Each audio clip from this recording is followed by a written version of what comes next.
You'll never be anything without me.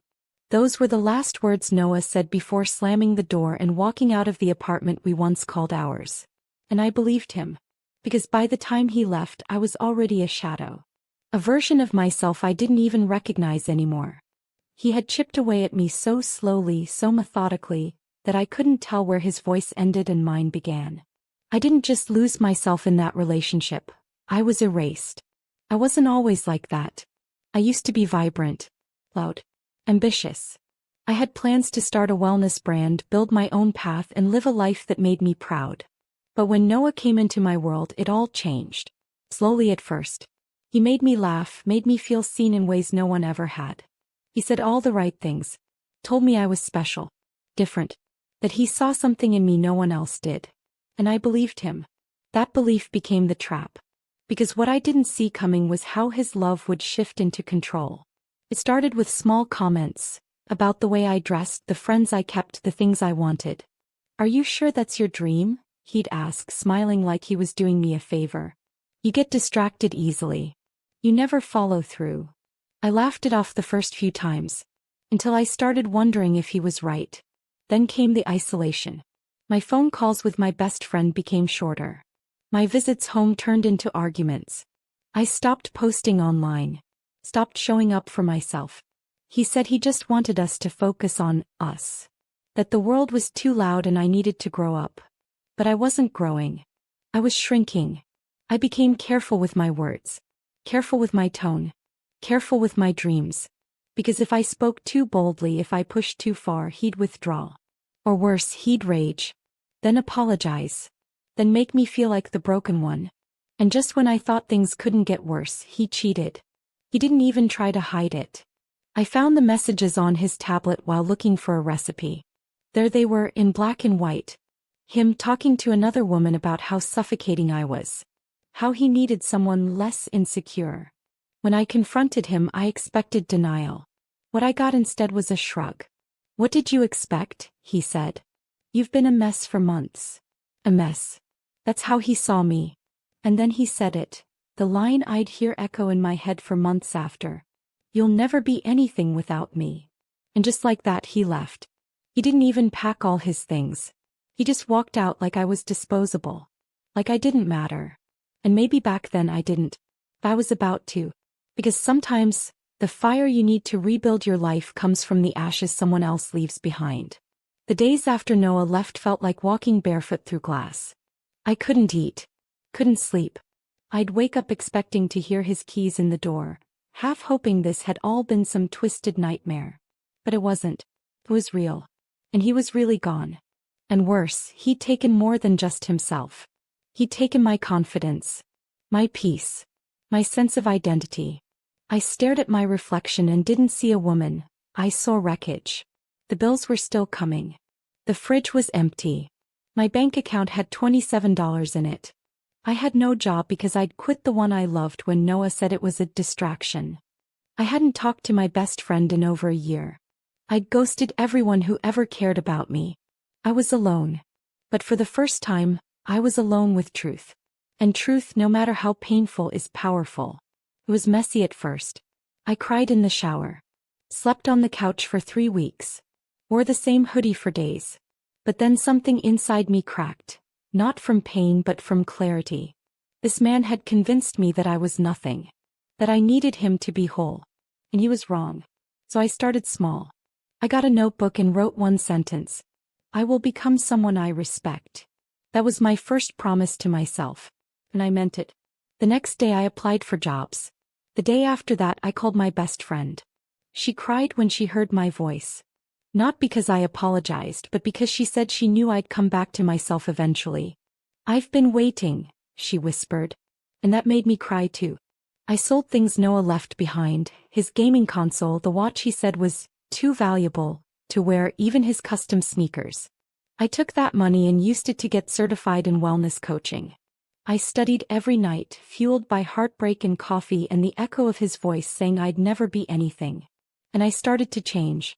The fire came back to my voice. I dyed my hair. Wore red lipstick again. I even stood taller, like I was stepping into the woman I was always meant to be. For the first time in years I could look in the mirror and smile. Not because I was over him, he still haunted me, but because I was finally choosing me. One night I stood by the window and whispered to myself, "This isn't revenge. This is resurrection." And that was the moment I knew Noah would regret ever underestimating me. People think a glow-up is all about appearance. New hair, better clothes, gym selfies. But the real transformation? It's deeper than that. It's when the light in your soul turns back on. When your silence becomes power. When you stop needing permission to take up space. That was me. By month 3 I wasn't just healing, I was rising. My coaching certification came in the mail and I remember holding it with shaking hands. It wasn't just a piece of paper. It was a middle finger to every time I was told to be realistic, stay quiet, or know my place. I launched a small page on Instagram. Just daily affirmations at first. My thoughts. Raw pieces of my journey. I posted at 2 a.m. thinking no one would see it. By morning, over 300 people had shared my post. Women DM'd me saying, "You said exactly what I feel but don't know how to express." And that cracked something wide open. I wasn't just healing, I was helping others heal too. I began hosting Sunday sessions online. Free at first. Just a space to talk, cry, breathe together. And the more I poured into these women, the more I saw myself. We were all recovering from something. Bad relationships, toxic families, broken friendships. We all had a Noah. Some of us had several. Within 6 months I had clients. Not followers, clients. Women who believed in my work. Women who paid me to guide them through the same darkness I had crawled out of. And I never took that for granted. I invested back into my brand. I built a website. Designed a logo. Created journal prompts, workbooks, guided meditations. Things I had wished someone gave me when I was in the pit. People started saying things like, "I don't know how you glow like that after everything you've been through." And I'd smile knowing they didn't see the tears I cried in silence, the nights I screamed into pillows, the mornings I had to fight just to get out of bed. But that's the thing about becoming everything after someone said you were nothing. Your scars become your spotlight. One afternoon I was speaking at a local empowerment brunch, telling my story for the first time in public.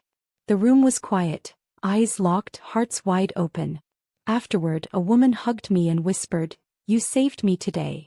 And I realized, Noah's words weren't a curse. They were fuel.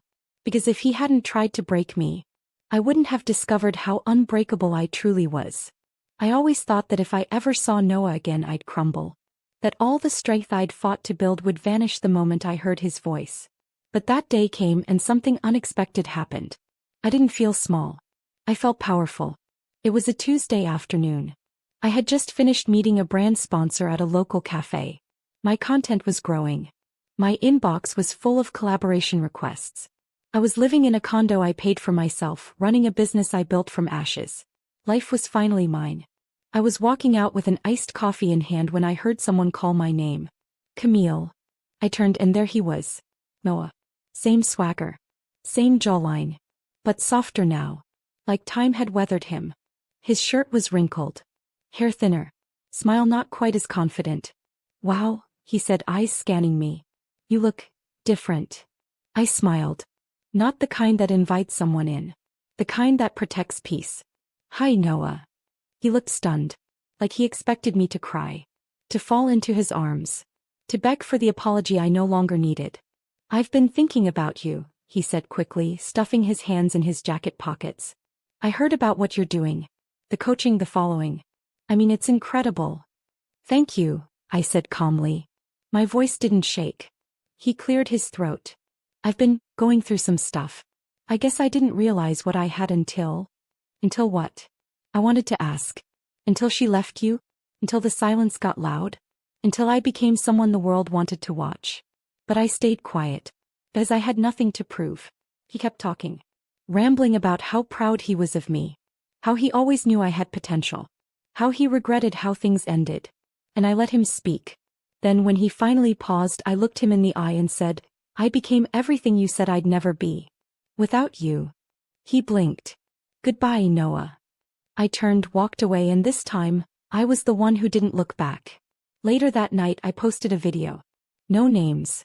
Just truth. I said, one day the person who made you feel worthless will come back and see you glowing. Don't shine to get revenge. Shine because you finally realized you were worthy all along. That video went viral. And so did my story. After that day with Noah, something shifted. Not just in how I saw him, but in how I saw myself. I wasn't chasing validation anymore. I wasn't building to prove him wrong. I was building because I deserved the life I'd been denied. My inbox was overflowing with women who saw themselves in me. Women who said, I stayed longer than I should have too. Or, I forgot who I was until I found your videos.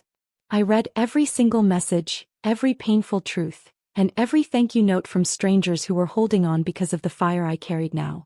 But the one message that stopped me cold came from someone I never expected. His mother. It was short. Camille, I just want to say thank you. You were always good to him. I'm sorry we didn't see your worth then. We do now. I didn't reply. I didn't need to. Because that message wasn't about them. It was a mirror, proof of how far I'd come. The girl Noah left behind? She would have cried over that message. She would have written back paragraphs hoping for some sliver of closure. But I was no longer that girl.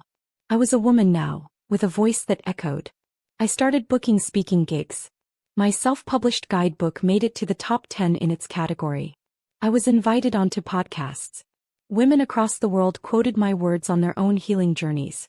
And every time I walked into a room I held my head high, not because I was arrogant but because I had rebuilt myself brick by bloody brick. There was no bitterness left.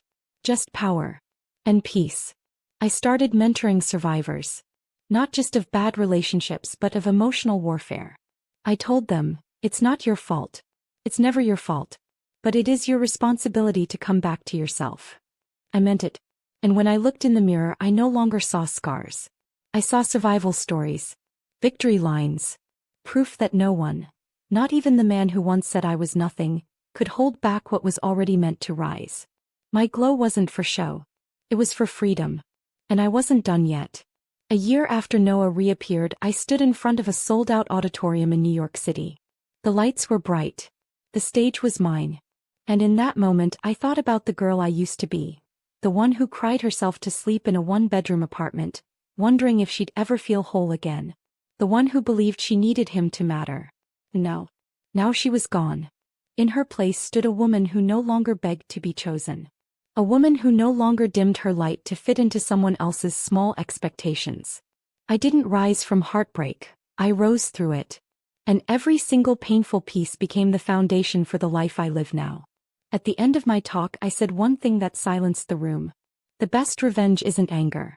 It's evolution. And that's what I did. I evolved. I built a business that thrived. I traveled. I laughed louder.